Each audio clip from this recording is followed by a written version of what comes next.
Defense Secretary Jim Mattis held a press conference today to reassure everyone about the strike in Syria and to let everyone know, look, guys, you know, the tensions between the U.S. and Russia over Syria are not going to spiral out of control.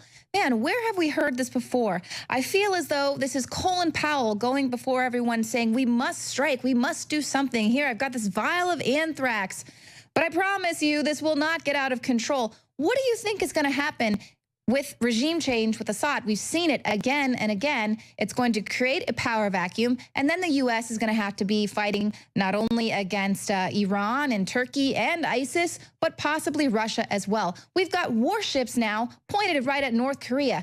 You know what, Mattis, I think things have already begun to spiral out of control. Let's take a listen to President-elect Trump. Now, this is President Trump. He had already been elected, okay? But it was just before the inauguration. Let's take a listen to his ideology then. We will pursue a new foreign policy that finally learns from the mistakes of the past. We will stop looking to topple regimes and overthrow governments, folks. Remember, $6 trillion, $6 trillion in the Middle East. $6 trillion. Our goal is stability, not chaos. Because we want to rebuild our country. It's time. It's time. Absolutely. And that is the president that I voted for. What happened to that guy? I didn't vote for Rex Tillerson. As Michael Savage pointed out today on the Alex Jones Show, we didn't see his name on the ballot. Mr. Rex Tillerson, who says it is clear that Bashar al-Assad must go. He's now speaking in Italy. This is before he's on his way to Moscow, hopefully to meet with Vladimir Putin. We'll see if how that turns out. But he's saying Russia should rethink its decision to ally with countries like Syria and Iran. So we don't know, is this just a lot of posturing here, letting Russia know that they're going to strike and they're going to strike fast. They're not dealing with the Obama administration. This is a different type of ideology than what the American people voted for. We wanted the president that said we were going to stay out of the Middle East and stop the regime change and learn the mistakes of the past.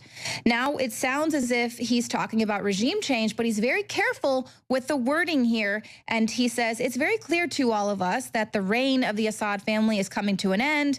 But the question of how that ends and the transition itself could be very important, in our view, to the durability and the stability inside a unified Syria. So kind of saying, look, we see what happened with Libya. We see what happened with Iraq and Afghanistan and Iran and all these other places. We've got to learn the lessons of the past and learn the lessons of what went wrong when you choose the pathway of regime change. So he's very careful here to say that the policy that the U.S.'s policy on Syria regarding regime change hasn't changed. They're still not going to do that. They're going to just align with those campaign promises that Trump made. So how are they going to do it? What's their plan? And so in a very non-reassuring way, we have Kellyanne Conway coming out and speaking to the press, and they're pressing her on what the plans of the president might be then in Syria. This is one of those situations, Kellyanne, where the White House under Donald Trump as president is reluctant to show the bad guys all the cards.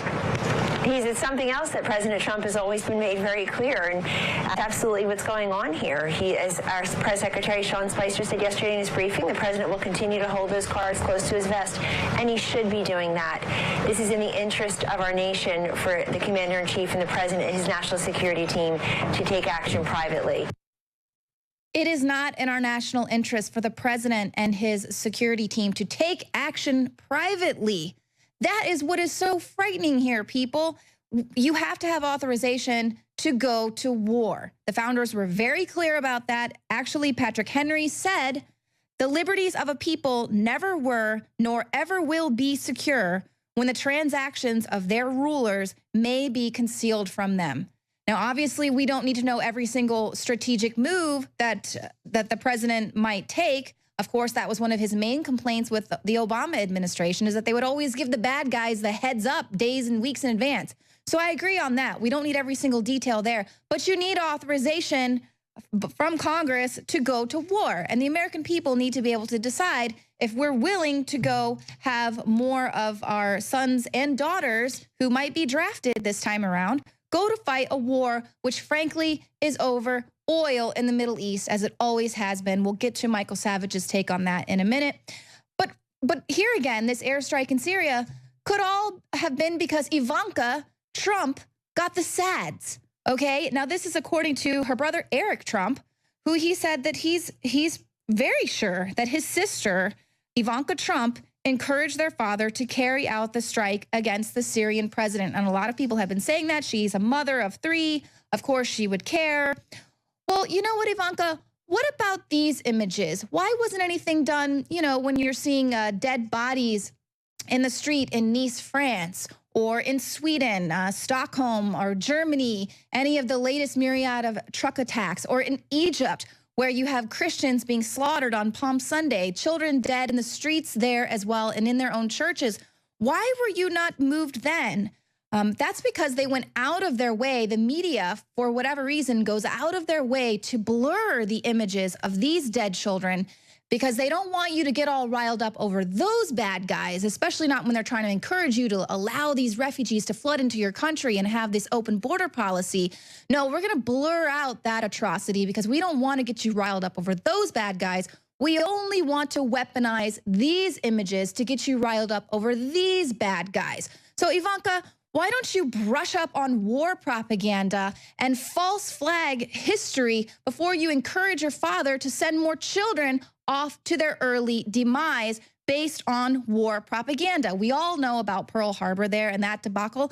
What about this recent headline where the Pentagon actually paid for fake Al-Qaeda videos? Okay, and that's coming out of the Daily Beast and Salon and other left-wing publications. The Pentagon gave a controversial UK PR firm over $500 million to run a top-secret propaganda program in Iraq. This is according to the Bureau of Investigative Journalism. Okay, and this is just one instance. We know there's all sorts of wag the dog going on. It's been going on for decades. And this is what they will do.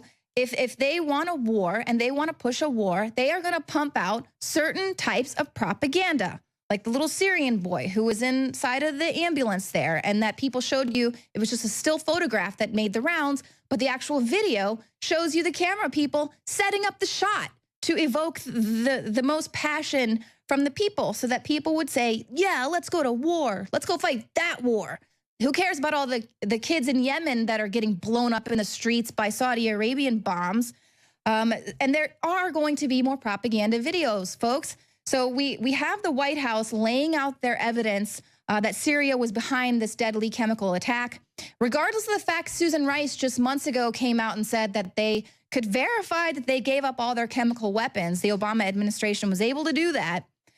But now all of a sudden they know that the Syrian regime has plenty of chemical weapons, okay? And so they're laying that out. They say intelligence gathered from social media accounts. Where have you heard that again? The Obama administration was checking social media, open source videos, reporting, imagery, and geospatial intelligence. They say that was what showed them the chemical attack was a regime attack. I don't think there's evidence to the contrary at all.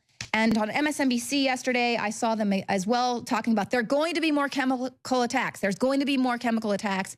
Bashar al-Assad has no reason to do it, but he's going to do it. Now we've got Vladimir Putin actually coming out and saying that the U.S. is preparing to bomb the Syrian capital, and they're going to blame the devastation on Bashar al-Assad's forces. He actually says there's going to be this false flag. He says, we have information that a similar provocation is being prepared in other parts of Syria, including in the southern Damascus suburbs, where they are planning to again plant some substance and accuse the Syrian authorities of using chemical weapons. Now, he doesn't provide any evidence of that. He just says, my sources say that this is coming. And so here again, we can't even now point out that this false flag stuff has gone on. 2013, perfect example. They tried to drum up war, going to war in Syria in 2013, immediately without an independent investigation.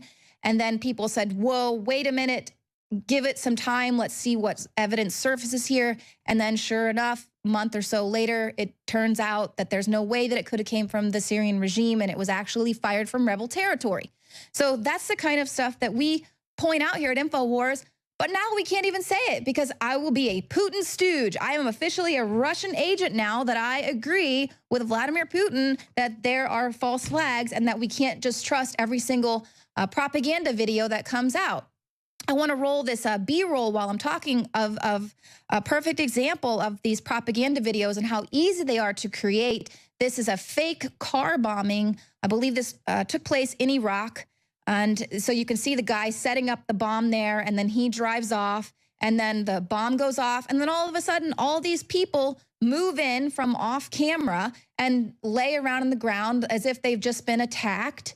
And then you have these white hat looking people rushing in to help them. And so this is the type of stuff that we see over and over again. We know Wag the Dog is real. We know that people have it at their disposal to be able to create these propaganda videos. And this is the type of stuff that they hope would go down the memory hole, even though we see it decade after decade. This is exactly what people have been calling Tulsi Gabbard, a Russian agent, because she would say, we need to learn the lessons of the past. She has a message for all these liberals attacking her. Criticism of Trump's missile strike on Syria. She says, we need to learn from Iraq and Libya, wars that were propagated as necessary to relieve human suffering, but actually increased human suffering many times over. People are calling for her to be ousted from Congress, okay? These are Democrats, right? The party of the anti-war. What happened? That's why, the left-right paradigm is a total freaking joke. It's just when you have people speaking out against what the establishment wants, that's where the real divide is.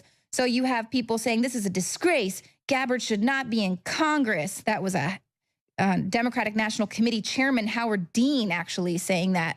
So she responded to that criticism by saying, those who've declared Trump a habitual liar now vilify those refusing to blindly follow him into another regime change war. Hypocrisy. And that is exactly what Michael Savage had to say directly to President Trump when he made a surprise visit to the Alex Jones show today. He said, look at all the people who are suddenly supporting President Trump, and we want the president that we voted for. He is listening to you, so speak directly to the president. Go ahead. Oh, my God. Well, hello, President Trump. You said I should live another 25 years when you put your arm around me at Mar-a-Lago. I hope you mean it because I can use another 25 minutes the way I feel. My feeling is this. Tillerson is misleading you. I have no idea why people don't see through that man. It seems to me that it's so plain that you don't have to be a genius to see what happened here.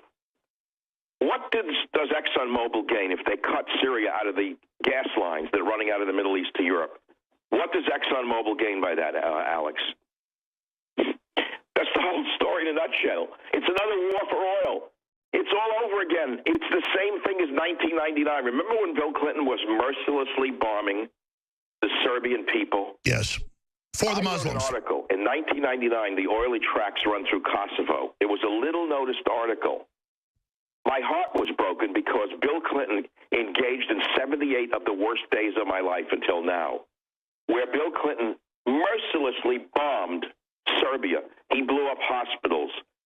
He blew up train stations. He blew up every bridge on the Danube River for one reason, and that was to steal Kosovo from the Serbs.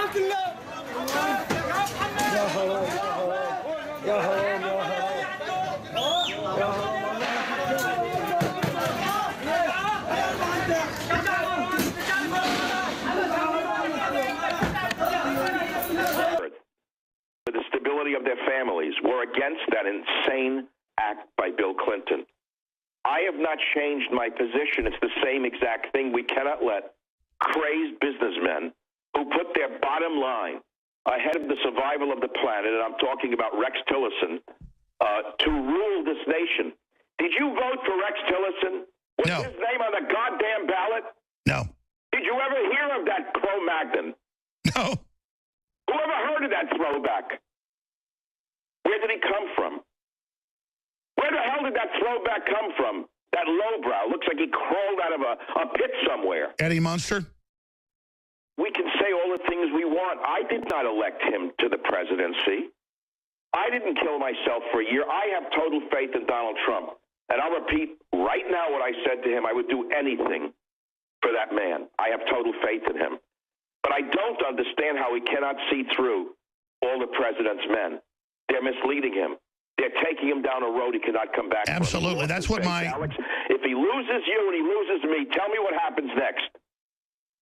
That they'll destroy him, and he has to know that his base is upset. But let's expand on that. The British ambassador, I want to ask you this question, to Syria said, listen, it's not that Assad's perfect. We're on the side of al-Qaeda and ISIS. They're celebrating this. They're going to stage more stuff. They got caught in 2013. They got caught last year. It's official. They videotaped it. These jihadis want to be rock stars.